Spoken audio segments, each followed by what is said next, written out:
Most team building activities are terrible, like genuinely painful to sit through them. But these 5, your team will actually ask to do them again. I'm Sofia Aragona, Business Development and Strategies at Team Out, where we've organized more than 1,000 corporate retreats for teams from Netflix, Reddit, and OpenAI. And here is what I've learned. The best activities that actually works aren't the ones with the longest prompts or the longest instructions. They're the ones that feels more natural, that take 15 minutes and don't make people run for an emergency Zoom call. So in this video, I'm gonna walk you through 5 quick team building activities that your team won't hate. I'll show you exactly how to run each one, why they work, and how to adapt them whether you are remote or in person. These ones aren't just trust falls or icebreakers. These are activities that Reddit threads and our clients call fun and teams genuinely enjoy. But before we jump in, if you're someone that organizes events, manages remote teams,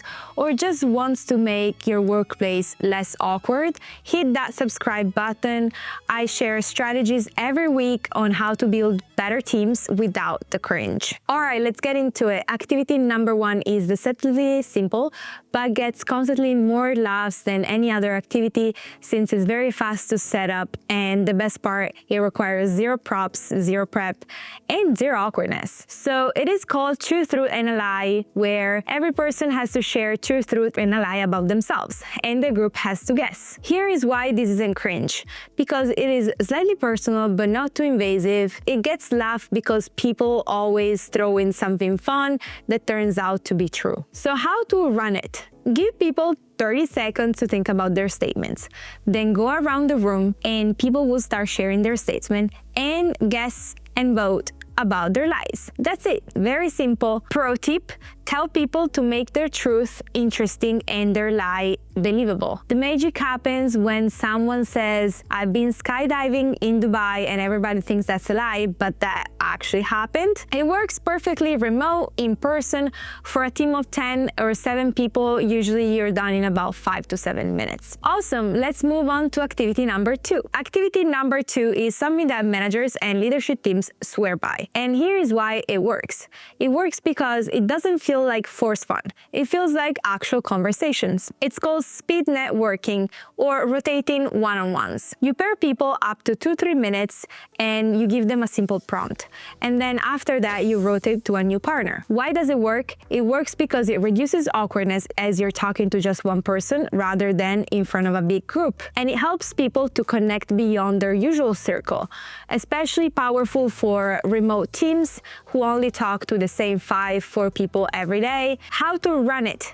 Give everyone a simple prompt like, what's your role? What's your favorite project you worked on? What are you doing this weekend? Set a time for 2 minutes, and when it goes off, you move them around the room to a new partner. Do 3 to 5 rounds. A pro tip is to keep the prompts light and open-ended.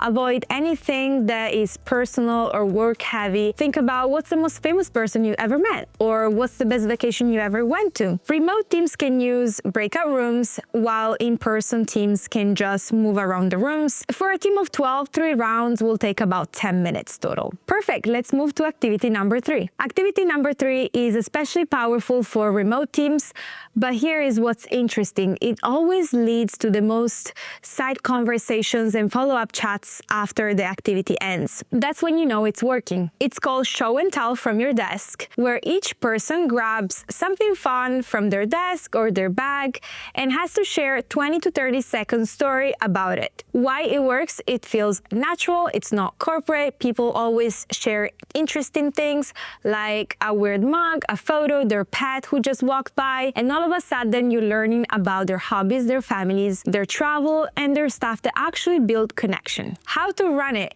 Give people 10 seconds to grab something nearby, go around the room, and each person has to share their object and tell a quick story about it. Keep it moving and keep it light. Pro tip, Go first as the facilitator and set the tone. Grab something fun with a fun story, not "this is my mug, I drink my coffee." Show them it's okay to be silly and personal. Remote teams love this because it gives a peek into their lives and spaces. In person, it works just as well. People pull stuff from their bags, from their pockets. For a team of 10, you're done in about 5 minutes. Great, let's move to activity number 4. Activity number 4 might sound like something from a middle school sleepover, but stick with me. When you use the right prompts, this sparks more conversation than almost any other icebreaker, and it takes zero effort to set up. It's would you rather with fun. Light prompts. You ask questions like, if you could only drink 3 drinks for the rest of your life, what would you choose? Would you rather be 10 minutes late or 20 minutes early every time? Why it works? Because it sparks conversations immediately without feeling like therapy or forced vulnerability. People naturally start debating, laughing, and sharing their personal stories. How to run it? Prepare 5 to 7 prompts ahead of time. Ask the questions and let the people shout out their answers. Then pick a few people and let them explain their choice. Keep it light, keep it moving. We're not looking for philosophical debates. So pro tip, avoid any topic that is too personal or controversial. Stay away from politics, from the religion. Stick it to foods, travel, anything that is fun and engaging. Works great remote or in person. If it's remote, teams can use polls or they can just unmute themselves and share. For a full round of 5 questions with a team of any size, you're looking at about 8 to 10 minutes. And activity number 5 is the one that gets requested over and over again after any retreats because it adds that layer of friendly competition without any embarrassment or pressure. Plus, it scales to literally any group size. It's called Quick Trivia and are 5 to 10 questions about pop culture, general knowledge, or light company trivia where people answer in the chat or in person. Why does it work? Because it is inclusive, because the questions aren't about work performance or personal stuff. It's just fun facts. And there is this friendly competition without anyone feeling singled out or put on the spot. How to run it? Prepare your question ahead of time. Mix easy and hard. Ask the questions and give people 10 seconds to answer in the chat or in person, write it down. Reveal the answers and celebrate whoever gets it. Then move to the next one. Keep the energy high, the pace fast.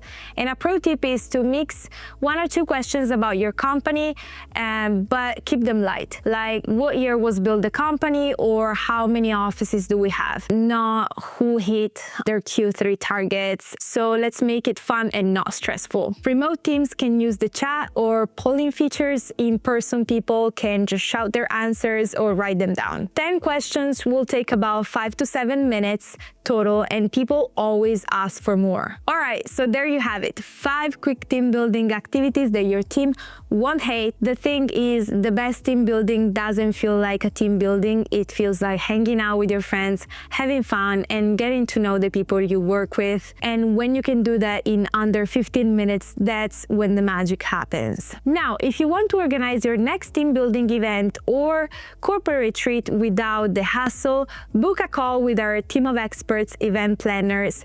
The link is in the description below. We planned over 1,000 corporate retreats with companies like Netflix, OpenAI, Reddit. We handle everything from venue sourcing to logistic to activities, so you actually can enjoy the event instead of stressing out about it. And if you found this helpful, please hit that subscribe button so you don't have to miss on future videos. I'm Sophia, and I'll see you in the next one.